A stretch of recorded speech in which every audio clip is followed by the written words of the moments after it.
Bismillahirrahmanirrahim. Assalamualaikum warahmatullahi wabarakatuh. Alhamdulillahi ala ihsani wa syukru lahu ala taufiqihi wa amtinani. Wa asyhadu an la ilaha illallah wahdahu la syarika lahu ta'ziman li sya'ni. Wa asyhadu anna Muhammadan abduhu wa rasuluhu da'ila ridwani. Allahumma salli alaihi wa ala alihi wa ashabihi wa ikhwani. Hadirin hadirat yang dirahmati oleh Allah Subhanahu wa taala.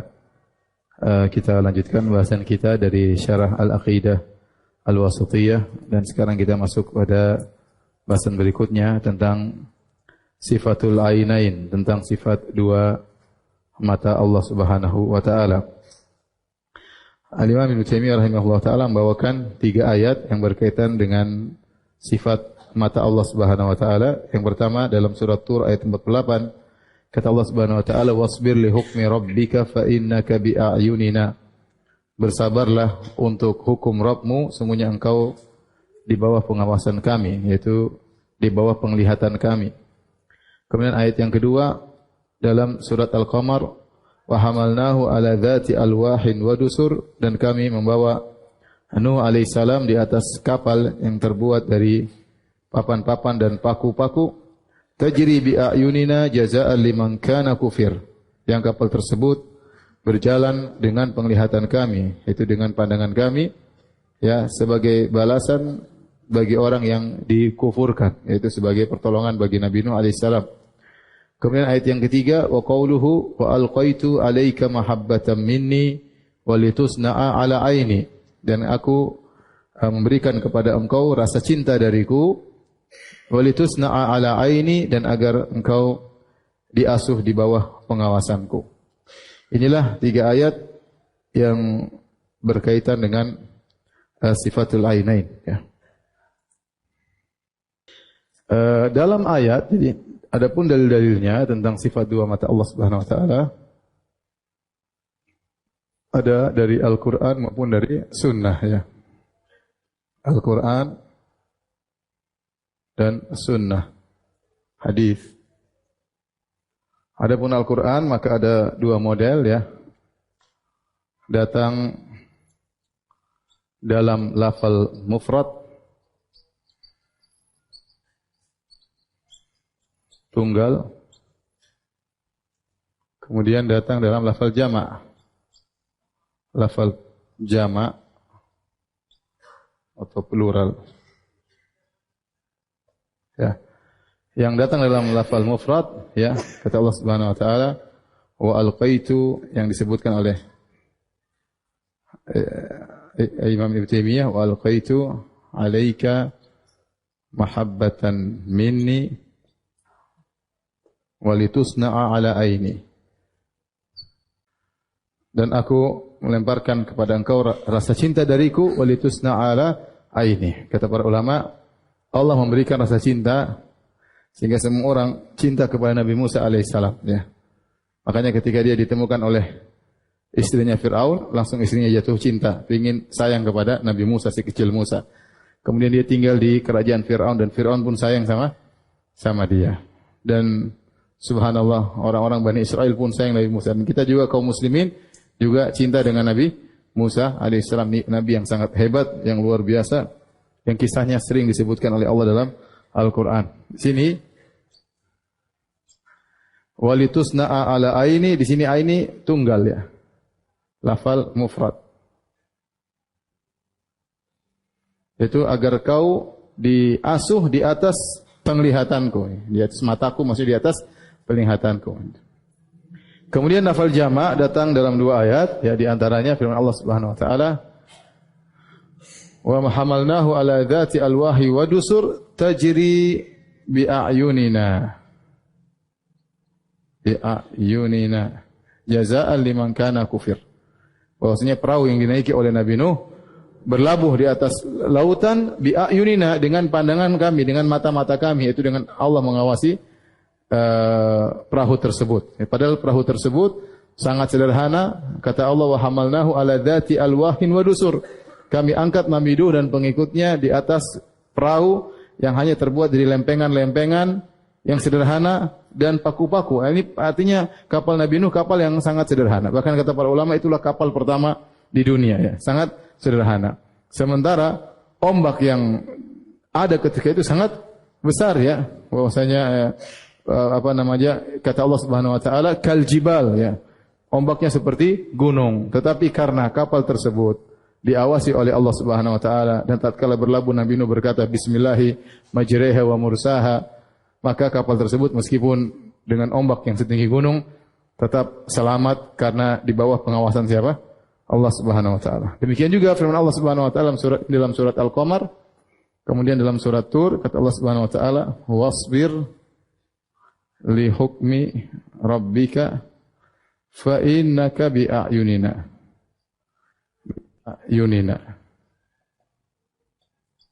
Bersabarlah engkau wahai Muhammad atas keputusan Rabbmu, sungguhnya engkau di bawah mata-mataku, artinya di bawah pandanganku. Di sini Allah menggunakan lafal mata dengan lafal jamak a'yun. Ya, a'yun. Jamak mata adalah a'yun.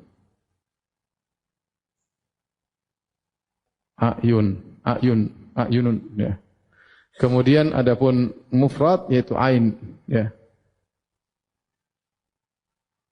Ain. Ya. Baik, maksudnya kata Allah Subhanahu wa taala, Muhammad bersabarlah dengan keputusan Rabbmu. Nabi disuruh bersabar menjalani keputusan Allah, baik yang berkaitan dengan syariat yang mungkin terkadang memberatkan ya, Nabi disuruh bersabar menjalankan apa? Syariat. Demikian juga menjalani takdir yang Allah berikan. Bisa jadi Nabi diuji, bisa jadi Nabi dihina, bisa jadi Nabi dilemparin. Allah suruh sabar. Wasbir li hukmi rabbika. Wahai Muhammad, sabarlah engkau dengan keputusan Rabbmu. Ya, baik hukum kauni maupun hukum syar'i. Fa innaka bi'ayina, karena engkau di bawah pengawasan kami. Tapi bagaimana menjamakkan antara keduanya? Tapi sebelumnya kita sampaikan dalam hadis ya. Saya bacakan hadisnya dalam Sahih Bukhari ya, dari Ibnu Umar radhiyallahu taala anhu, hadis riwayat Al-Imam Al-Bukhari ya. Dzukira Dajjal inda Nabi sallallahu alaihi wasallam. Dajjal disebutkan di sisi Nabi sallallahu alaihi wasallam. Kemudian Nabi mengomentari, itu ada orang ngobrol tentang Dajjal. Kata Nabi sallallahu alaihi wasallam, "Innallaha la yakhfa 'alaikum." Sungguhnya Allah tidak samar bagi kalian. Kalian tahu tentang Allah Subhanahu wa taala.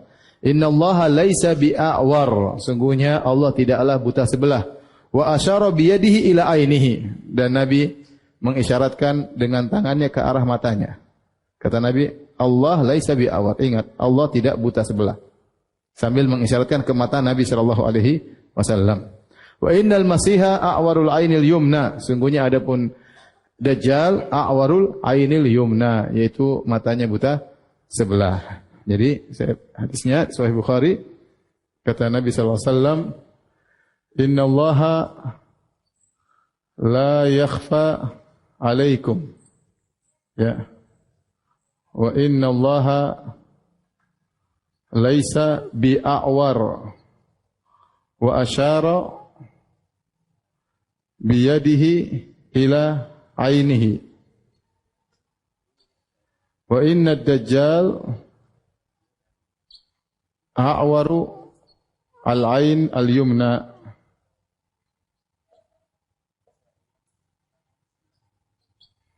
Artinya, sungguhnya Allah tidak samar bagi kalian. Kalian tahu tentang Allah, sungguhnya Allah tidak buta ya. Sesungguhnya Allah tidak buta sebelah.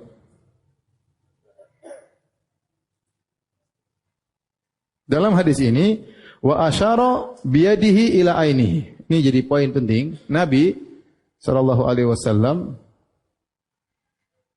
mengisyaratkan tangannya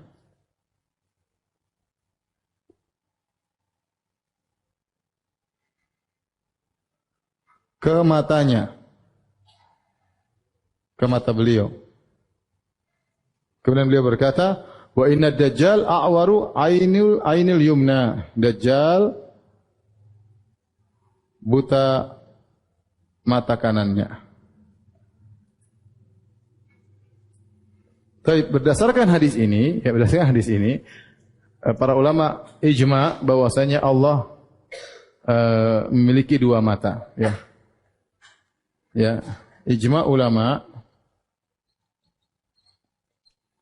Allah memiliki dua mata.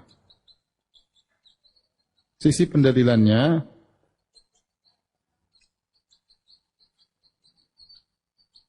karena al-a'war dalam bahasa Arab artinya yang bermata dua, akan tetapi satunya cacat.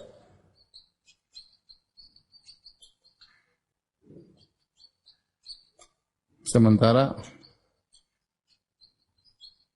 Allah tidak a'war. Tidak a'war. Berarti Allah memiliki dua mata yang sempurna.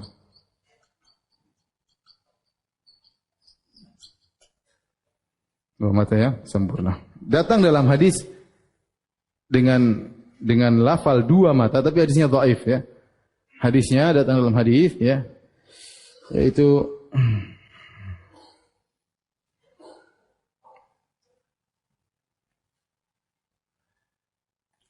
dalam hadis Abu Hurairah riwayat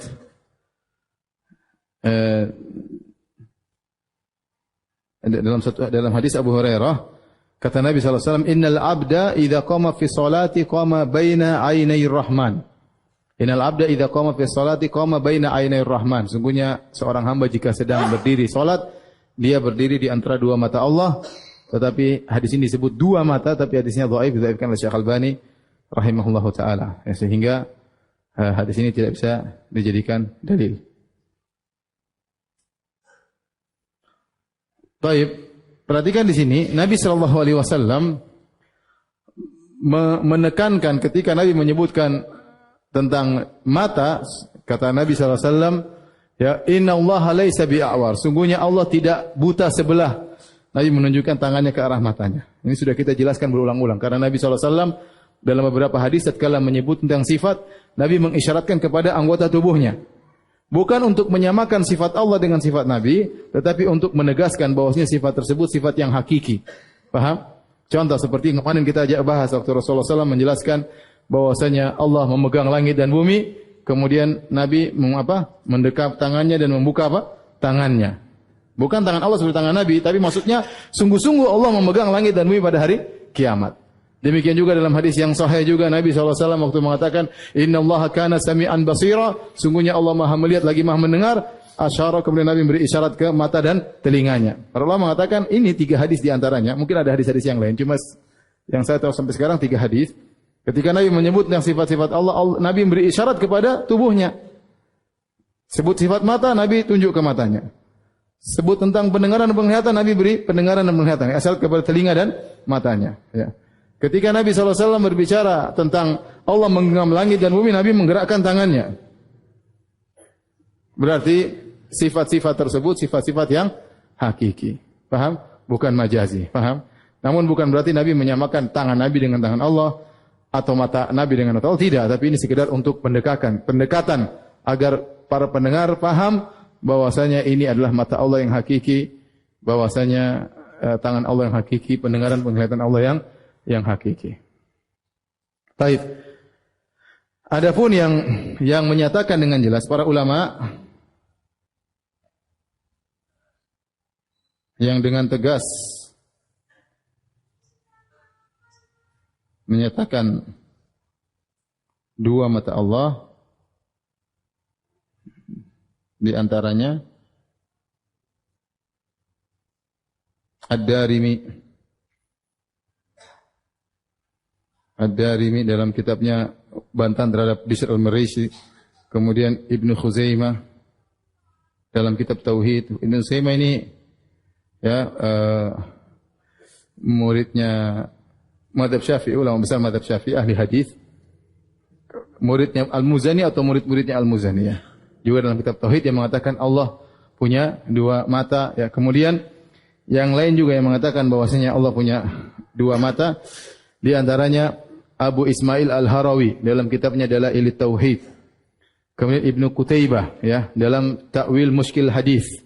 Ibnu Qutaibah juga mengatakan Allah punya dua mata dalam Ta'wil Mushkil Hadis. Kemudian Al-Lalikai dalam kitabnya Syarah I'tiqad Ahli Sunnah wal Jamaah. Kemudian juga Muhammad bin Nasr Al-Marwazi. Demikian juga Abul Hasan Al-Asy'ari dalam kitabnya Al-Ibanah ya, dalam kitabnya Al-Ibanah ya. Demikian Ibnu Taimiyah rahimahullah taala, kemudian Ibnu Qayyim rahimahullah taala, Al-Qahtani, kemudian di antaranya Al-Baqillani ya.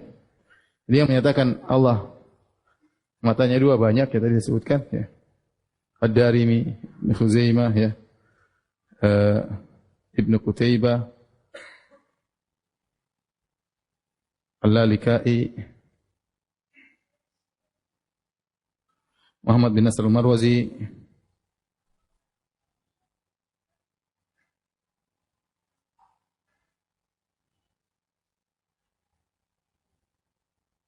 dan di antaranya adalah tokoh Asy'ariyah mutaqaddimin.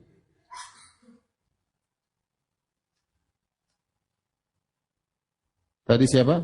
Abul Hasan Al-Asy'ari dan Al-Baqillani. Ini semua Asy'ariyah, tapi Asy'ariyah apa namanya? Tempo dulu ya. Asy'ariyah tempo sekarang menolak semua sifat-sifat ini. Karena para ulama menyatakan dengan buku-buku, dalam buku-buku mereka, maka kita tinggal ikut saja. Tinggal kita ikut bahwasanya Allah memiliki dua mata di wajah Allah Subhanahu wa taala. Ya, adapun bagaimana tentu kita tidak tahu. Yang tahu hanya Allah Subhanahu wa taala. Adapun bagaimana mengkompromikan lafal mufrad, lafal jama' sama lafal tasniyah dua sudah kita jelaskan kemarin. Pas kita membahas masalah apa? Tangan. Masih ingat? Kemarin sudah baru kita jelaskan ya. Bahwasanya lafal mufrad dan jama' dan tasniyah tidak saling bertentangan. Sebagaimana kita bahas sifat tangan kemarin, saya tidak ingin ulang lagi ya. Nanti dilihat lagi catatannya kalau mencatat.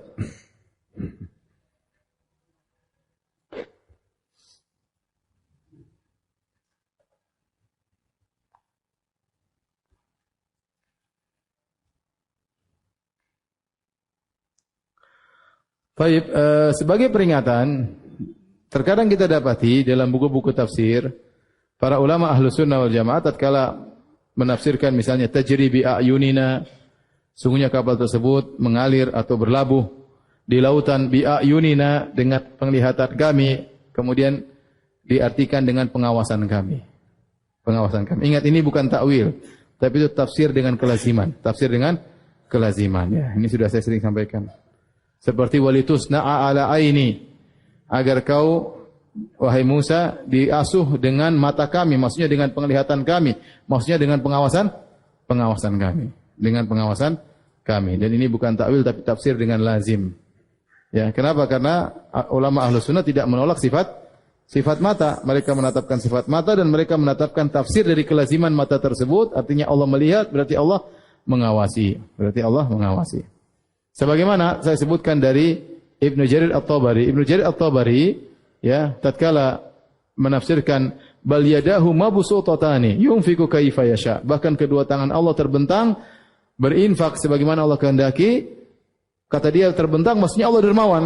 Bukan berarti dia menolak sifat tangan, karena dalam ayat yang lain dia mengatakan ma mana'aka antas juda lima khalaqtu biyadai, maksudnya dua tangan yang hakiki. Dia bahkan dia membantah orang-orang yang mentakwil. Artinya dalam tempat yang lain dia menetapkan sifat tangan yang hakiki, dalam tempat yang lain dia tafsirkan dengan tafsir kelaziman. Paham? Jadi ini namanya tafsir bil lazim. Baik. Dari sini kita tahu bahwasanya Dajjal matanya buta sebelah ya. Tatkala Allah mengatakan innallaha la yakhfa 'alaikum, Allah tidak akan samar bagi kalian. Innallaha laisa bi'awar, Allah tidak buta sebelah. Kalau Allah tidak ada wajahnya, tidak ada matanya, ya Nabi tidak perlu bilang Allah tidak buta sebelah. Nabi aja bilang Allah tidak punya wajah, selesai. Paham? Tapi tatkala Nabi mengatakan bedakanlah Dajjal dengan Allah, Dajjal itu matanya buta sebelah, Allah tidak. Berarti kan memang ada sisi situnya yang, apalagi Nabi sampai nunjuk ke matanya. Berarti benar-benar ada mata. Adapun matanya Allah tidak ada yang tahu ya. Sebagaimana zat Allah kita tidak tahu, maka wajahnya Allah pun kita tidak tahu dan matanya Allah pun kita tidak tahu ya. Karena seandainya Allah tidak, sebagaimana keyakinan ahlul bidah ya, bahwasanya Allah tidak memiliki wajah, tidak memiliki mata. Ya sudah, tinggal gampang. Dajjal buta sebelah. Allah tidak berwajah. Selesai kan? Ngapain Nabi mengatakan Allah tidak buta sebelah? Bahwasanya dua mata Allah tidak cacat. Seperti itu maknanya. Paham? Baik. Kalau sudah, tolong dihapus.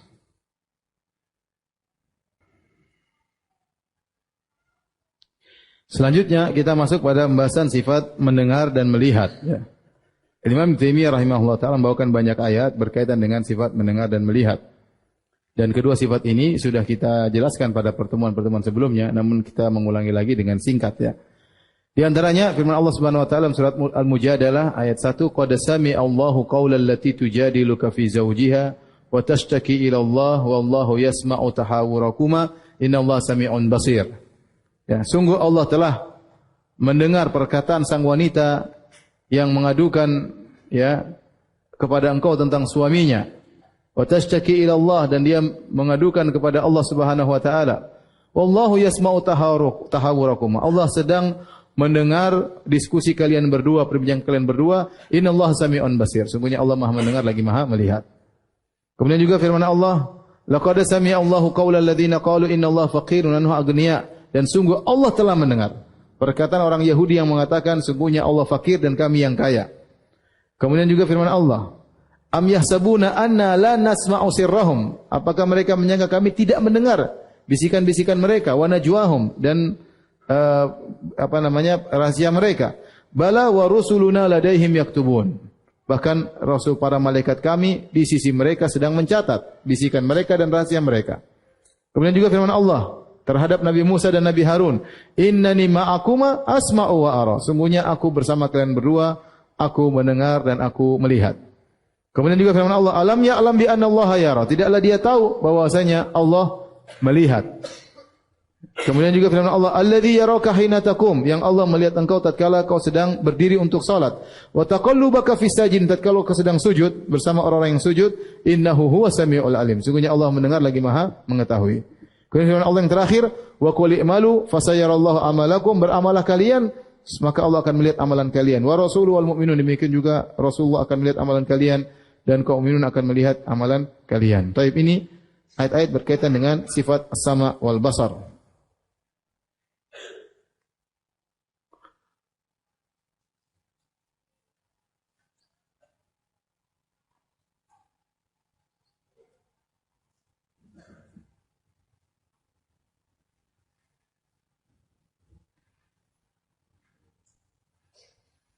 Mendengar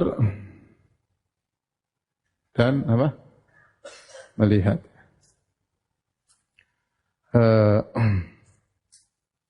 Adapun dalil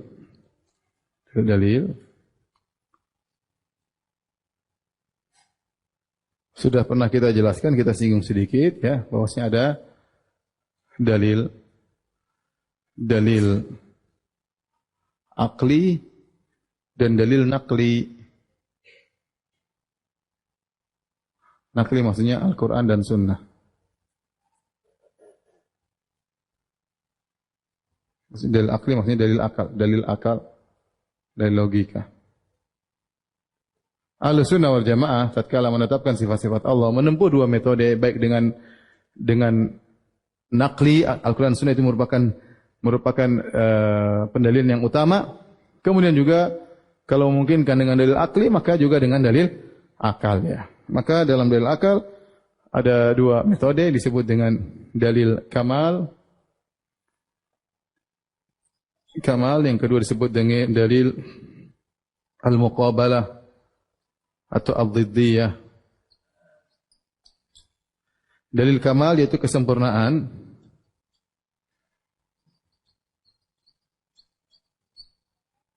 Dalil apa? Perlawanan ya. Nanti saya jelaskan maksudnya. Kesempurnaan maksudnya, jika dibandingkan antara yang bisa melihat dengan tidak bisa melihat, lebih sempurna mana? Yang bisa melihat.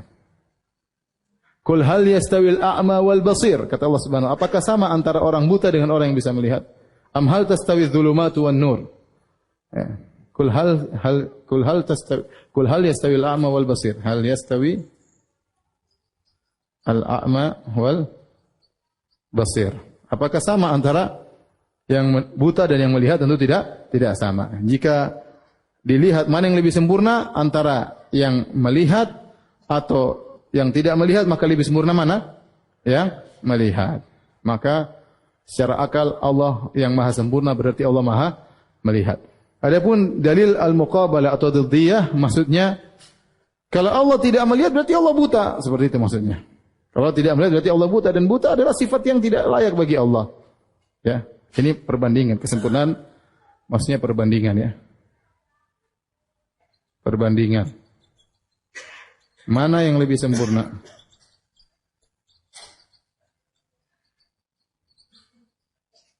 Sempurna. Bisa melihat atau tidak?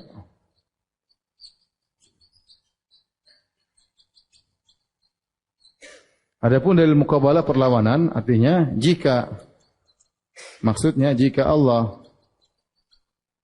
tidak melihat berarti Allah buta. Kalau Allah buta berarti cacat. Dengan demikian Allah Maha melihat. Nabi Ibrahim berkata kepada ayahnya, "Ya abati, lima ta'budu ma la yasma'u wa la yubsiru wa la yughni anka syai'a." Ya abati, lima ta'budu ma la yasma'u wala yubsiru wala yughni anka syai'a. Wahai ayahanda, kenapa engkau menyembah patung yang tidak bisa mendengar dan tidak bisa melihat? Ya. Karena kelaziman tidak melihat berarti buta. Tidak mendengar berarti apa tuh? Tuli. Ya. Maka dengan ini kita menyatakan secara akal Allah harusnya maha melihat. Paham ya? Harusnya maha melihat. Al-Quran dan Sunnah banyak dalilnya. Tadi yang pertama, kata Allah Subhanahu wa taala yang pertama, qad sami Allahu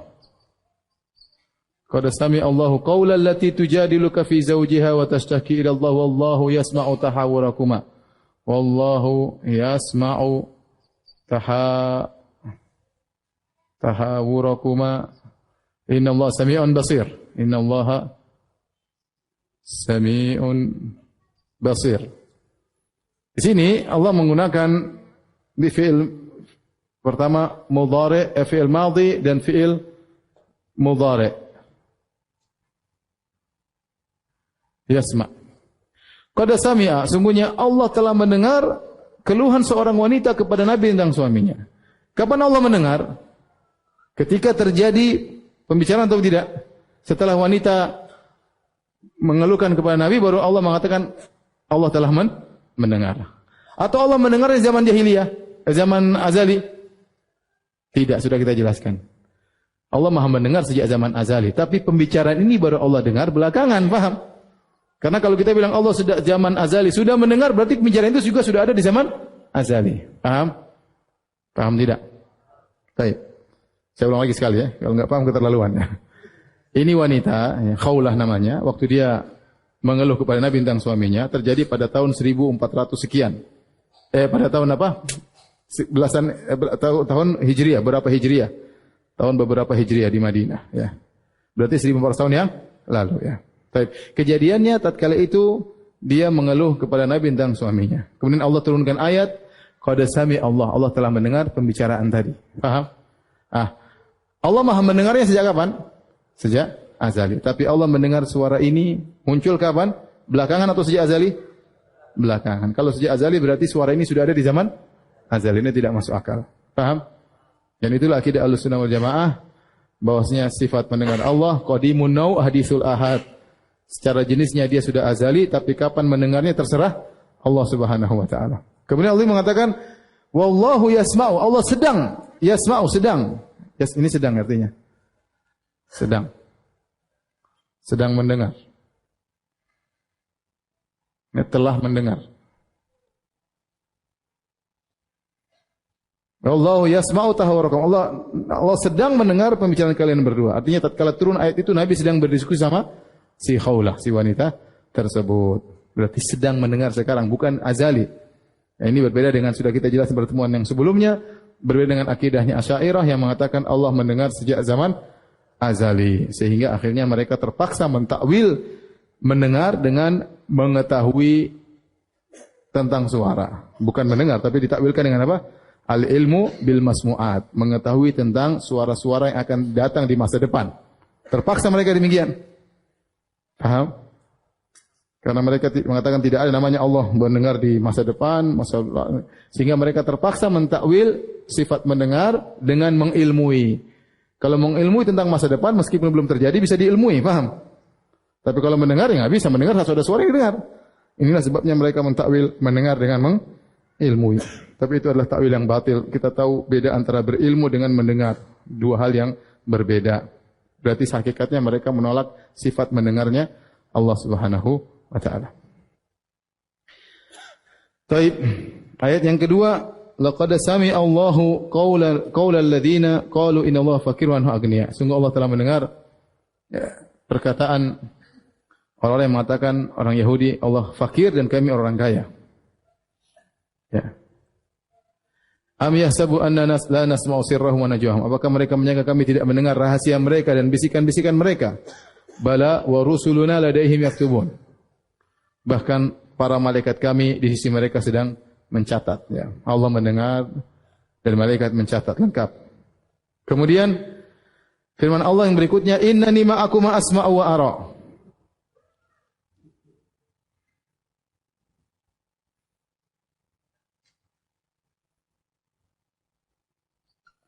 Innani ma'akuma asma'u wa ara. Sungguhnya waktu itu Allah berkata, idhaba ila fir'auna innahu tagha. Faqula lahu qawlan layyinan la'allahu yatadhakkaru aw yakhsha. Qala rabbana innana nakhafu an yafruta alaina aw ayatgha. Qala la takhafa innani ma'akuma asma'u. Dalam surat Thaha. Ya Allah mengatakan, wahai Musa dan Harun, pergilah kalian berdua menuju Fir'aun. Berdakwahi dia, sungguhnya dia telah berbuat melampaui batas, ya. Ucapkanlah kepada Fir'aun kalian berdua dengan ucapan yang lembut, ya. Siapa tahu dia sadar, siapa tahu dia dapat hidayah. Apa kata Musa dan Harun? Qala rabbana innana nakhafu ay yafruta alaina aw ayatgha. Ya Rabb kami takut kalau mau ketemu Fir'aun, dia akan berbuat zalim kepada kami. Kemudian akan berbuat melampaui batas kepada kami, ya, karena Fir'aun orang yang hebat, sementara Musa melakukan kesalahan karena pernah membunuh anak buah Fir'aun. Jadi Musa ketakutan. Maka kata Allah, qala la takhafa. Janganlah kalian berdua apa? Takut. Wahai Musa dan Harun, jangan usah takut. Kenapa? Innani ma'akum, karena aku bersama kalian berdua. Asma'u wa ara, aku mendengar dan aku melihat. Jangan khawatir, kalian berdua dalam pengawasanku. Aku selalu mendengar apa yang kalian bicarakan dan aku melihat apa yang kalian lakukan. Oleh karenanya benar, begitu Nabi Musa ketemu dengan Fir'aun, jadi Nabi Musa kan waktu itu diutus untuk berdakwah kepada Fir'aun, Nabi Musa ketakutan. Dia enggak mau sendirian. Dia bilang, ya Allah jadikan Harun temanku biar berdua. Karena kalau sendiri apa? Ketakutan. Bahkan Nabi Musa berkata, wa Harun huwa Harun akhi huwa afsahu minni lisana wa akhi Harun huwa afsahu minni lisana. Saudaraku Harun lebih pintar ngomong daripada aku. Maksudnya ini nanti jadi juru bicaraku. Jadi juru bicaraku. Musa ketakutan ngomong sama Fir'aun. Begitu sampai ketemu Fir'aun, Harun diam tidak ngomong. Yang ngomong siapa? Nabi Musa.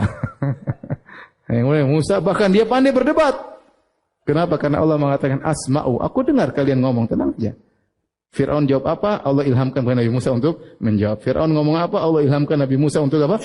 Menjawab. Jadi Nabi Musa bantah semua hujah-hujah Fir'aun. Kenapa? Karena Allah mengatakan asma'u wa ara. Tenang aja pembicaraan kalian, kau dengan Fir'aun, aku dengar semuanya dan aku melihat semuanya. Maka ini kata para ulama disebut dengan al-ma'iyah al-khassah. Al-ma'iyah al-khassah. Ini innani ma'akum, aku bersama kalian berdua. Al-ma'iyah al-khassah yaitu kebersamaan khusus. Khusus yang melazimkan pertolongan.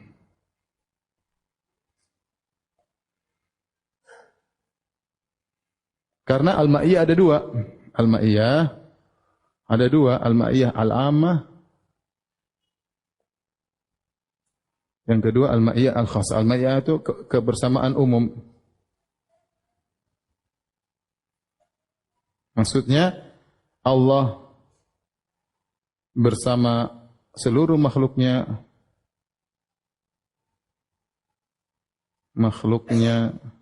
dengan ilmunya. Dengan ilmunya. Tapi tidak melazimkan pertolongan. Tapi kalau orang sudah dapat ma'iyah khasah, dia akan ditolong oleh Allah Subhanahu wa taala.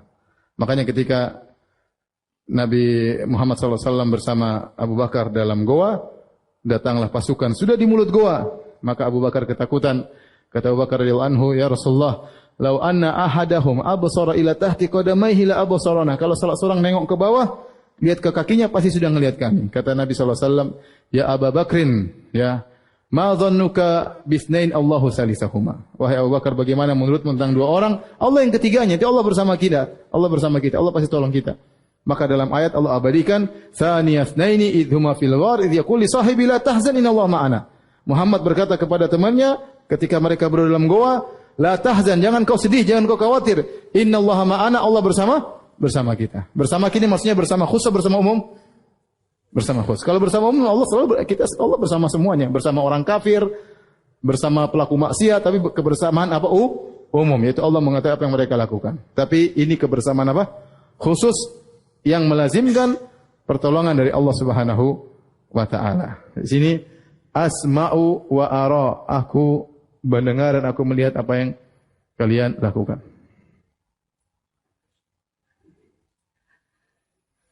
Baik, ayat berikutnya Allah Subhanahu wa taala, alam ya'lam bi anna Allah yara.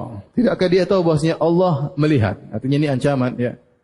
Dia enak saja melakukan kemaksiatan, dia enak saja sombong, dia enak saja angkuh. Alam ya'lam bi anna Allah yara. Tidakkah dalam surat Al-Alaq, ya, ini disebutkan ini berkaitan dengan Abu Jahal yang sombong dan angkuh. Kata Allah, alam ya'lam bi anna Allah yara. Tidakkah Abu Jahal tahu atau si kafir itu tahu bahwasanya Allah Maha melihat apa yang dia lakukan, ya. Dia merasa santai, merasa tenang, melakukan kemaksiatan dilakukan. Allah tahu semua yang sedang dia lakukan dan Allah bisa kasih balasan. Kemudian ayat berikutnya kata Allah, alladzi yaraka hina taqum. Yaitu Allah ini yang melihat engkau tatkala engkau bangun untuk salat. Sedang, yara di sini sedang apa? Sedang melihat, ya. Jadi jangan dibilang Allah melihat sejak zaman azali, enggak benar juga, ya. Allah Maha melihat sejak zaman azali, tapi kapan Allah melihat tergantung ada objeknya atau tidak, paham? Kalau objeknya di tahun 1000, di tahun 10 ribu tahun kemudian, ya berarti Allah baru lihat itu. Kapan Allah melihat Nabi Muhammad berdiri untuk sholat? Sejak zaman azali apa waktu Nabi Muhammad mau sholat? Mau sholat baru Allah melihat. Alladzi yaraka hina taqum. Nah, ini tidak bisa dimasuk otaknya orang-orang ahlul bidah. Kata mereka nggak bisa seperti ini. Harusnya zaman azali nggak pernah berubah-berubah. Nah, kalau gitu akhirnya mereka takwil melihat dengan apa? Al-ilmu bil mubsarat. Ilmu tentang sesuatu yang terlihat. Ini sudah kita bahas, nanti antum cek lagi lah. Saya nggak pingin bahas ulang, ya, karena memusingkan. Ya udahlah. Pokoknya ngawur, udah selesai, ya. Mungkin mereka ngawur. Wa taqallubaka fi sajidin. Jadi yang sedang melihatmu dan sedang melihat engkau dalam bersama orang-orang yang sujud. Innahu huwas samiul alim. Sungguhnya Allah Maha mengetahui dan Allah Maha mendengar dan Allah Maha mengetahui. Kemudian ayat yang terakhir, wa qul i'malu fasayarallahu amalakum. Yang terakhir 3, ya. Kata Allah, wa qul i'malu fasayarallahu amalakum wa rasuluhu wal mu'minun. Kata Allah, beramalah dan katakanlah wahai Muhammad, katakanlah beramalah kalian, berbuatlah kalian. Maka Allah akan melihat, maka fa'in artinya maka Allah akan melihat. Sa artinya akan. Fa maka sa akan. Allah akan melihat amal kalian. Amal kalian. dan juga Rasul akan melihat amal kalian. Baik. Ayat ini kalau kita perhatikan terdapat dalam surat Taubah ya. Ayat 105.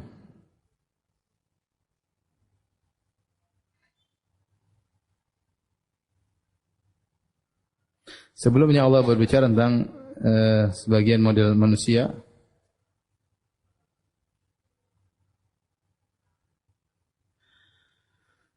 Kata Allah Subhanahu wa taala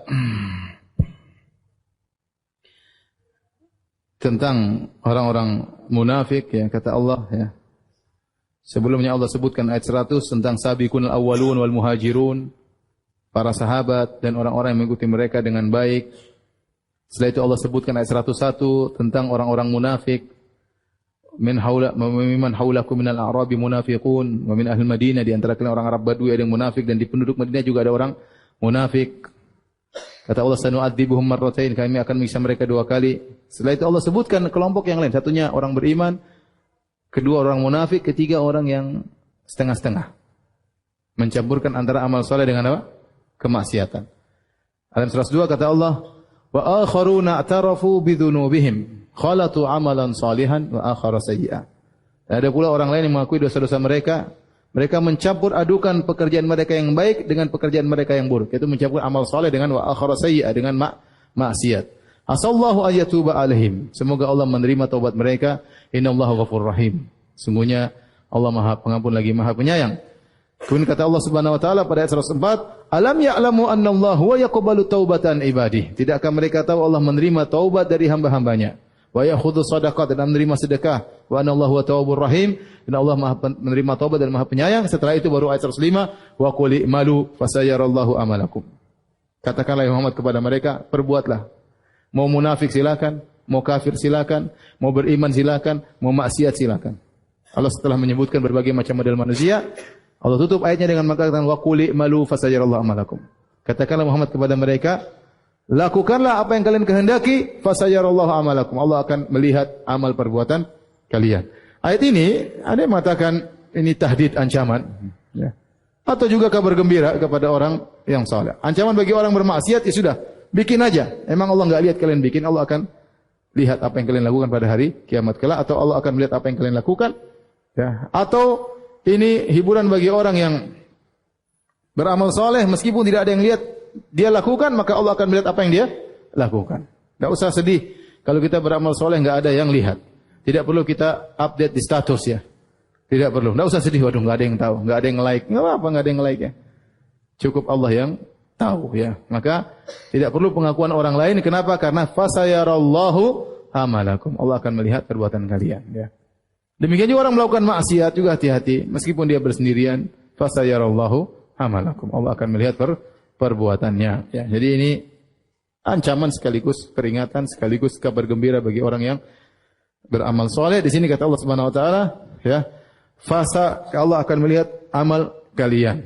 Artinya jika kalian berbuat maka Allah akan melihat. Ini dalil bahwasanya penglihatan Allah juga meskipun di zaman azali, tapi kapan melihatnya berkaitan dengan objek yang dilihat. Kapan muncul baru Allah lihat. Meskipun Allah sudah bisa melihat sejak zaman apa? Azali. Paham ya? Inilah akidah Ahlussunnah wal Jamaah. Baik, saya rasa sampai di sini ya kajian kita. Kalau ada yang bertanya saya persilakan. Wallahu taala alam bissawab. Saya mau tanya ya, yang bisa jawab dapat kasih hadiah.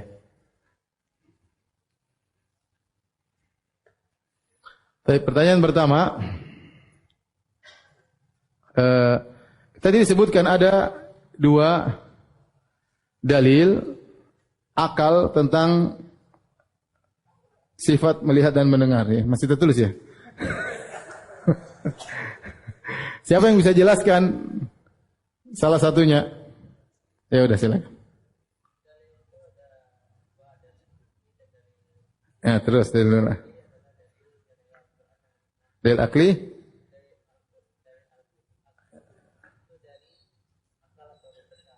Masya Allah, sudah, jazakallah khair. Ya. Baik, yang kedua ya, pertanyaan kedua, bukunya cuma 2 ya. Yang kedua, Eh, coba sebutkan 4 ulama yang menyatakan bahwasanya Allah matanya 2. Ya. 4 ulama.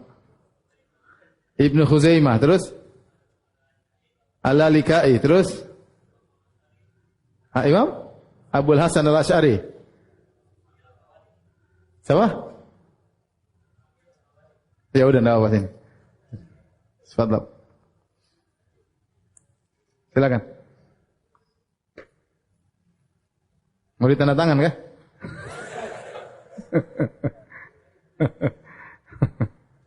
Enggak ada pena, ada cuma spidol. Oh ya, kau. Ya. Baik.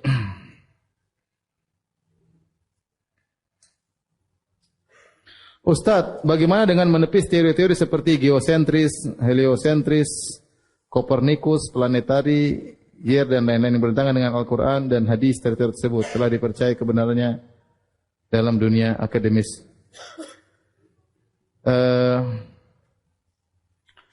Mengatakan bertentangan dengan Al-Quran, ini Al-Quran tidak. Jadi saya sampaikan, Al-Quran bukanlah kitab sains ya. Al-Quran bukan kitab apa? Sains. Tapi dia kitab iman. Namun dalam beberapa ayat ada berkaitan dengan fisika misalnya.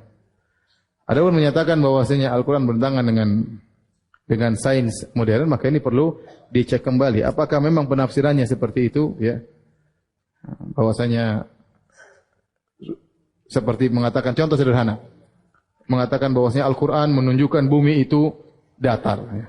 Ternyata tidak demikian. Bahkan para ulama ijma bahwasanya bumi itu apa? Bulat. Ya. Adapun firman Allah dalam banyak Al-Quran mengatakan, kami jadikan bumi terhampar. Maksudnya itu ditinjau yang kita lihat sekarang ini di depan kita bumi apa? Terhampar. Bukan ditinjau dari secara keseluruhan bahwasanya bumi itu datar tidak bulat ya. Oleh karenanya sebenarnya baru dalil seperti firman Allah Subhanahu wa taala, wa idzal ardu muddat, jika bumi didatarkan menunjukkan bumi sekarang tidak datar, bumi sekarang bulat. Maksud saya, tidak bisa kita mengklaim bahwasanya Al-Qur'an menunjukkan bumi itu apa? Datar. Itu buktinya Ibnu Taimiyah menyebutkan ijma dalam kitab-kitabnya bahwasanya bumi itu bulat berdasarkan kurawiyatul ard, berdasarkan ijma para ulama. Ya. Sehingga sebagian orang menyangka Al-Quran menunjukkan bumi itu datar, sementara teknologi menunjukkan atau sains menunjukkan bumi itu bulat, berarti Al-Quran bertentangan dengan apa? Dengan sains. Ini tidak bisa. Maksud saya Al-Quran itu bukan kitab sains. Ya. Sehingga tidak bisa kita mengatakan bahwasanya begini, maksudnya begini. Ya, itu butuh. Karena para ulama juga tatkala membahas dalam buku tafsir mereka tidak bahas itu. Yang mereka bahas masalah apa? Keimanan. Masalah keimanan. Ya. Sama seperti matahari. Tapi dari timur barat itu yang kita lihat. Yang kita lihat ya. Al-Quran tidak sedang berbicara bahwasanya bumi mengelilingi matahari atau matahari mengelilingi bumi. Tidak. Dia sedang lihat yang kita lihat matahari sedang terbit dari timur, tenggelam di mana? Di barat. Selesai. Oleh karenanya mau saya tidak usah kita pertentangan antara sains dengan Al-Quran, kecuali perkara yang benar-benar jelas. Al-Quran menyatakan demikian dengan jelas, tidak ada khilaf di kalangan para ulama bahwa ini menunjukkan demikian. Kemudian sains bertentangan, kita lebih benarkan apa? Al-Quran. Tapi apakah ada yang seperti itu?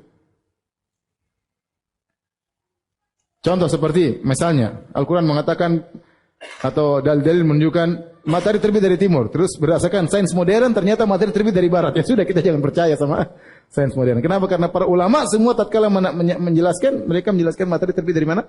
Dari timur ya.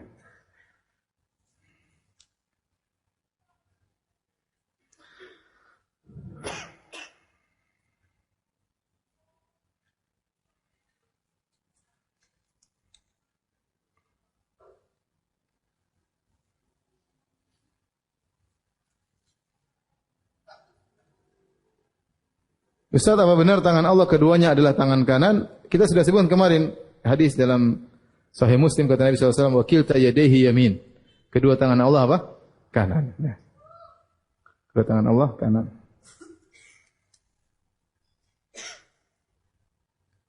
Ustaz, apa faedah bagi kita mengimani Allah memiliki dua tangan ya? Berarti kita mengakui Allah Maha Agung. Bagaimana tangan Allah menggenggam bumi, melipat langit. Allah Maha Besar ya. Alam semesta ini sangat apa? Kecil dalam genggaman Allah Subhanahu wa taala. Ya, Allah jelaskan ya kita beriman ya. Yang kita bilang Allah tidak punya tangan. Allah bilang Allah punya tangan, nanti bilang oh enggak. Allah bilang Allah punya tangan, enggak, Allah engkau enggak punya tangan. Jangan.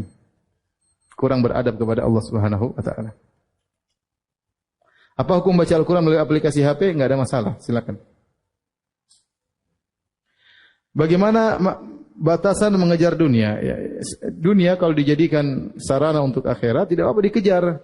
Antum terlalu banyak dalil dalam Al-Qur'an maupun sunnah menyuruh kita berinfak, menyuruh kita untuk bersedekah, untuk bayar zakat. Kalau antum enggak cari dunia, gimana cara berinfak? Tapi jangan sampai dunia tersebut masukkan dalam hati antum. Ya, itu jadi masalah sehingga mengejar dunia, niatnya untuk berinfak malah meninggalkan kewajiban. Itu jadi masalah ya. Saya mau naik haji tapi cari duitnya tidak sholat.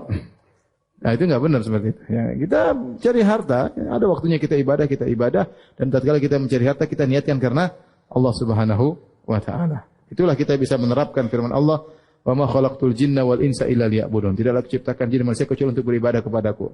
Artinya ayat ini menunjukkan kita bisa menjadikan seluruh aktivitas kita sebagai ibadah. Seluruh aktivitas kita bisa jadi apa? Ibadah. Anda ketemu istri jadi ibadah, ketemu anak jadi ibadah, berjalan kaki ke sana jadi ibadah. Ya senyum sama orang ibadah, cari nafkah juga apa? Ibadah. Baik, azan. Ustaz, bagaimana hukumnya waktu sekolah dulu kita mempelajari teori Darwin tentang evolusi dan teori Big Bang yang intinya mengaburkan akidah tentang Allah yang Maha Pencipta. Teori evolusi mengatakan manusia berasal dari kera, sedangkan teori Big Bang mengatakan asal alam semesta dari dua benturan benda besar. Adapun teori Darwin, ya jelas kebatilannya yang mengatakan manusia berasal dari apa? Dari kera. Dengan melalui proses evolusi mungkin ribuan tahun, akhirnya kera menjadi apa? Menjadi Darwin. Kita bilang bahwasanya kalau memang proses evolusi itu ada, harusnya kera-kera ada yang benar-benar kera, ada yang agak ganteng. Kan namanya evolusi tidak langsung ganteng kan? Monyet kan tidak langsung ganteng. Kalau monyet pernah jadi manusia berarti harusnya ada yang mulai cakep sekarang, yang mulai keren, yang lama-lama jadi manusia. Ini tidak pernah kita lihat, ya. Tidak pernah kita lihat. Kemudian kata dia bahwasanya proses monyet dari monyet menjadi manusia, dari kurang sempurna menjadi sempurna. Padahal kita tahu dari sisi kalau kita lihat monyet bayi lebih sempurna daripada bayi manusia. Monyet baru lahir dia sudah gantung-gantungan ke ibunya, paham? Anak baru lahir tidak bisa apa-apa ya. Dari sisi itu monyet masih lebih apa? Hebat daripada manusia ya. Dan ini tentu tidak benar bahwasanya monyet berasal dari manusia. Kemudian dia juga gagal, dia mengatakan misalnya jerapah dulu lehernya pendek ya. Kemudian gara-gara dia ingin makan di atas dia apa? Lama-lama panjang. Kenapa kambing tidak pernah latihan? Kambing terus apa? Lehernya apa? Pendek. Harusnya kambing juga lama-lama paling tidak naik semeter lah, tidak seperti jerapah. Tapi kan harusnya ada perubahan ya. Tapi enggak pernah ada perubahan ribuan tahun sama kambing, gitu-gitu aja kambing. Jadi dia mengatakan bagaimana evolusi surga. Ketemu banyak juga hewan yang mirip, tapi tidak sama. Contoh, burung punya sayap, bisa terbang. Ada hewan-hewan yang bersayap seperti burung, nggak bisa terbang. Contohnya bebek dan ayam, ya nggak bisa terbang ya. Nggak bisa terbang. Jadi maksudnya terus coba gimana? Bahkan dia punya pendapat bahwasanya dulu sesuatu satu, bahwasanya seluruh alam semesta ini makhluk berasal dari satu yang sama ya. Baik, sekarang monyet ya. Kalau dari satu yang sama kok bisa tiba-tiba ada satu jadi laki-laki, satu jadi jantan, satu jadi apa? Betina. Gimana ceritanya? Terus kenapa bulu-bulu monyet semua hilang? Sekarang manusia tidak punya bulu ya. Karena sudah tidak butuh kepada bulu tersebut. Mungkin sudah pakai baju, sudah pakai amat. Tapi kenapa rambut masih ada bulunya? Kenapa yang lain semua hilang? Ini maksudnya contoh, ini kita terima kita dari monyet lah ya. Saya tidak terima tapi ya. Taruhlah kita semua dari monyet. Kita tanya sama Darwin. Sekarang rambut-rambut monyet dulu kemana? Oh sudah mengalami evolusi. Loh kenapa masih ada sisa rambut di kepala? Oh karena rambut di kepala itu untuk menjaga benturan dan macam-macam ya. Terus kalau bagian yang tidak ada benturan, kenapa ada rambut di dekat kemaluan? Emang itu sering berbenturan. Ya, intinya itu teori ngawur. Ya, mungkin Darwin di depan kaca lihat dia mirip monyet, akhirnya dia bilang, saya mirip monyet. Saya nenek moyang saya dari monyet. Kalau kita enggak, kita dari Nabi Adam alaihissalam. Bahkan kita sekarang sedang mengalami penurunan. Adam dulu gagah, tinggi, tampan. Kita sekarang mengalami, nanti kalau kaum muslimin masuk surga, akan dikembalikan kepada bentuk yang sempurna. Paham? Teorinya bertentangan dengan teori Darwin. Darwin kan dari bahlul jadi pinter. Kalau kita Adam sempurna jadi apa? Jadi seperti kita sekarang ini. Taib. Adapun teori Big Bang ini hipotesa, hanya dugaan tentang teori banyak. Ada teori bintang kembar, ada teori Big Bang. Teori Big Bang adalah benda yang padat kemudian mengalami peledakan akhirnya jadi. Kita bilang taruhlah penciptaan alam semesta seperti itu. Taruhlah ada teori bintang kembar, ada teori Big Bang, ada teori kabut apalah, teori inilah banyak ada beberapa teori. Tapi kita benarkan teori itu, entah mana yang benar, mungkin mereka khilaf, enggak tahu dalilnya apa ya. Tidak ada yang bisa membuktikan teori-teori tersebut. Tapi kalau kita bilang, seandainya teori itu benar, timbul pertanyaan, siapa yang menyediakan materinya? Materialnya siapa yang sediakan? Paham? Yang teori Big Bang, kita taruhlah teori Big Bang benar, alam semesta diciptakan dengan teori Big Bang. Tapi yang menyediakan itu siapa? Tuhan atau ada sendiri? Kalau ada sendiri ya namanya kebetulan. Kebetulan bukan ilmiah ya. Kemudian waktu dia pecah, pecah. Kok bisa jadi ada yang hidup, ada yang mati? Coba, jadi manusia, jadi hewan, gimana? Kalau nggak ada yang ciptakan, paham? Harusnya kalau percaya sudah jadi benda mati terus. Tapi kenapa setelah itu ada monyet, ada Darwin, ada kambing, ada yang lain-lain ya. Ada yang ciptakan ya. Ya. Kalau mereka bilang kebetulan ya itulah Tuhannya ateis apa? Kebetulan. Semua kebetulan. Kebetulan kamu juga ateis. Ini kebetulan kamu sinting ya. Kamu juga kebetulan sinting. Terakhir pertanyaan tentang hadis man kadzama ghaidhan wa huwa qadirun ala an yunfidhahu da Allah azza wa jalla ala ru'sil khalaiq yaumal qiyamah yukhayyirullahu min ayil huri sya'a. Barang siapa yang meredam kemarahannya padahal dia mampu ala ayunfidhahu, dia mampu untuk melampiaskannya tapi dia tahan, maka Allah akan panggil dia pada hari kiamat di depan khalayak. Allah suruh dia pilih bidadari mana yang dia sukai. Sahihkah hadis tersebut? Siapa perawinya? Jika hasan, siapa yang menghasankan? Hadis ini diriwayatkan di antara Imam Ahmad. Ya. Imam Ahmad ya. Dan hadis ini diperselisihkan, sebagian ulama mendhaifkan, sebagian ulama menghasankan. Ya, di antara yang mendhaifkan adalah saya baru lihat tadi para pentahqiq Musnad Imam Ahmad, jadi Syuaib Al-Arnaud dan kawan-kawannya rahimahullah. Adapun yang menghasankan ya Syekh Albani rahimahullahu taala. Tetapi hadis seperti ini adalah hadis berkaitan dengan fadail a'mal ya. Adapun amalannya sendiri perkara yang disepakati, meredam amarah perkara yang disepakati ya. Makanya Allah memuji orang-orang yang meredam amarah, di antara ciri-ciri penghuni surga kata Allah Subhanahu wa taala wal kadhiminal ghaiz. Orang-orang yang meredam apa? Amarah. Adapun pahalanya seperti ini datang dalam hadis yang diperselisihkan. Ada yang mendhaifkan, ada yang menghasankan. Si Albani menghasankan, kita tidak terlalu kencing dalam hadis-hadis yang seperti ini. Hadis-hadis tentang fadail amal yang amalnya memang sudah ada dalam dalil yang sahih. Paham? Ya, semisal ini seperti masalah salat syuruk ya. Salat syuruk, duduk setelah salat berzikir sampai syuruk, kemudian salat duha. Karena ini rangkaian amalan semua ada ya. Salat di masjid ada dalilnya enggak? Ada. Setelah selesai salat duduk berzikir di tempat sampai terbit matahari ada dalilnya enggak? Ada. Salat duha ada dalilnya enggak? Ada enggak? Ada. Rangkaian ini menimbulkan suatu pahala tersendiri, maka ini dipersingkat oleh para ulama. Hadis-hadis datang dari Abu Umamah, kemudian dari Aisyah, ya dari beberapa sahabat ya. Sanadnya dhaif. Nah, di situ timbul ijtihad. Ada yang menaikkan yang menjadi derajat hadis yang hasan seperti Syekh Albani rahimahullahu taala dan sebagian ulama mutaqaddimin, dan ada yang menyatakan hadis ini tetap dhaif, maka khilaf di kalangan para ulama. Tetapi hadis ini termasuk hadis yang ringan karena berbicara tentang fadail apa? Amal. Karena amalnya sudah ada ya. Ya, wallahu alam bisawab. Demikian saja kajian kita. Subhanakallah bihamdik asyhadu an la ilaha illa anta astaghfiruka wa atubu ilaik. Assalamualaikum warahmatullahi wabarakatuh.